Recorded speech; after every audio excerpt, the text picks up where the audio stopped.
Welcome friends. हमने पिछले video में देखा था बाल विकास से संबंधित 30 क्वेश्चन।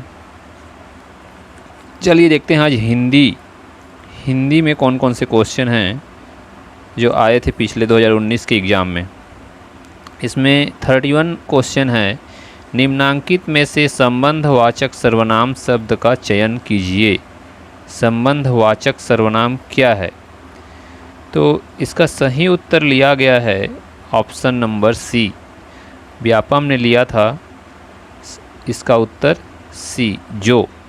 लेकिन जो और सो दोनों संबंधवाचक सर्वनाम होते हैं, तो व्यापम ने जो लिया था, तो हो सकता है इसमें स्टार लगना था, लेकिन स्टार नहीं लगा था, जो को लिया गया है। वैसे जो और सो दोनों संबंधवाचक सर्वनाम हैं। उसके बाद अगला है, नीचे दिए गए शब्दों में से परिमाण बोधक विशेषण का प्रयोग किस विकल्प में हुआ है?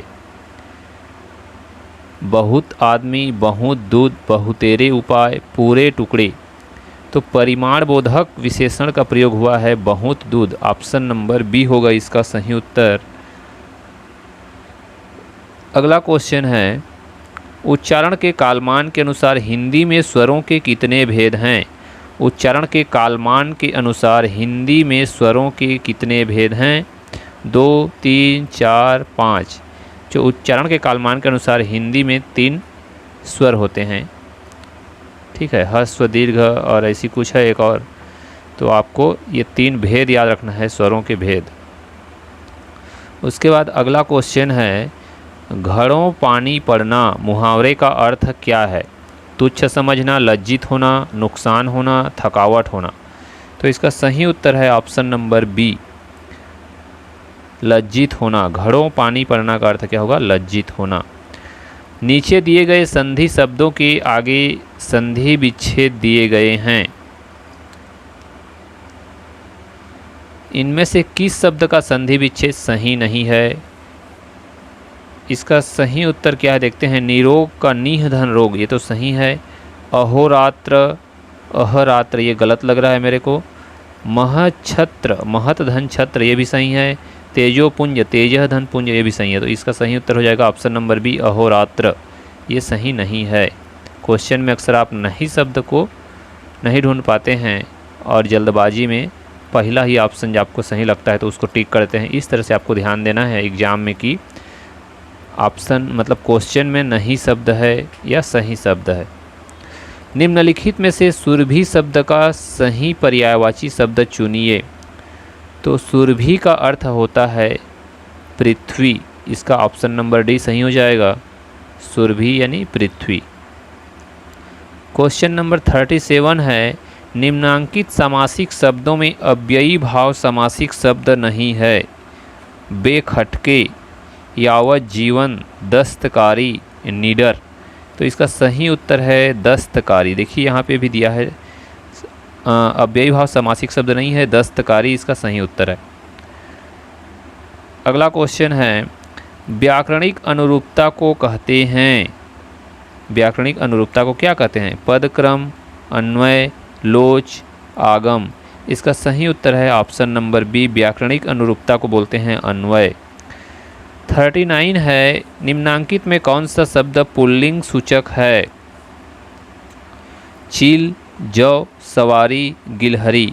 तो इसका सही उत्तर है ऑप्शन नंबर बी, जौ। ये शब्द पुल्लिंग सूचक है। तो आपको भेद करने आना चाहिए, पुल्लिंग, स्त्रीलिंग, ये भी पूछा जाता है। अगला क्वेश्चन है, निम्नलिखित में कौन सा अर्थ द्रोण शब्द का नहीं है? द्रोण का अर्थ नहीं है। 32 शेर की एक पुरानी माप, कौरवों और पांडवों को शिक्षा देने वाले गुरु। देखिए यहाँ भी नहीं पूछा है। 2 पर्वतों के बीच की भूमि, पत्तों का दोना। तो इसका सही उत्तर है ऑप्शन नंबर सी, 2 पर्वतों के बीच की भूमि। ये द्रोण शब्द का अर्थ नहीं है, बाकी सब इसके अर्थ हैं। अगला क्वेश्चन है, कम मूल्य की वस्तु की सुरक्षा के लिए बहुमूल्य वस्तु को सुरक्षार्थ लगाने की क्रिया के लिए लोकोक्ति है। गधों की चराई को अंगूरों की खेती, चूहिया मारने के लिए सांप की खोज, अरहर की टट्टी और गुजराती ताला उपरोक्त में से कोई नहीं। तो लोकोक्ति भी आपको देखना है। कम मूल्य की वस्तु की सुरक्षा के लिए बहुमूल्य वस्तु को सुरक्षार्थ लगाने की क्रिया, इसके लिए लोकोक्ति होगा ऑप्शन नंबर सी, अरहर की टट्टी और गुजराती ताला। अगला क्वेश्चन देखते हैं, वाक्य के उस अंग को जिसके बारे में वाक्य के शेष अंश में कुछ कहा गया हो उसको क्या कहते हैं? तो उसको हम क्या कहेंगे? उद्देश्य, विधेय, अन्विति, आकांक्षा। इसका सही उत्तर है ऑप्शन नंबर ए, उद्देश्य कहते हैं। वाक्य के उस अंग को जिसके बारे में वाक्य के शेष अंश में कुछ कहा गया हो उसे हम वाक्य का उद्देश्य कहते हैं। अगला है, निम्नांकित में जातिवाचक संज्ञा शब्द है। जातिवाचक क्या है? नदी, समझ, प्रयाग, पुरी। तो इसका सही उत्तर है ऑप्शन नंबर ए, नदी। ये जातिवाचक संज्ञा है, सभी नदियों का बोध होता है इससे, नदी जातियों का। निम्नांकित में से किस प्रत्यय का प्रयोग एकाक्षरी धातुओं के साथ अधिक होता है? आहट, इयल, वैया, सार। तो इसका सही उत्तर है ऑप्शन नंबर सी, वैया, खवैया, लिखैया, है ना। मतलब एक शब्द एकाक्षरी धातुओं के साथ इसका प्रयोग अक्सर होता है, तो ये सही हो जाएगा सी। अगला है, स्रोतों के आधार पर दीवट शब्द किसके अंतर्गत आता है? तत्सम शब्द, तद्भव शब्द, विदेशी शब्द, संकर शब्द। तो स्रोत के आधार पर इसका सही उत्तर क्या हो जाएगा? तत्सम शब्द होता है, दीवट तत्सम शब्द हो जाएगा। अगला है, निम्नलिखित में हिंदी उपसर्ग है दर, बे, गैर, औ। इसका सही उत्तर है ऑप्शन नंबर डी, औ। हिंदी उपसर्ग क्या है? औ। औ से औजार, औपचारिक, हाथी के दांत खाने के और दिखाने के।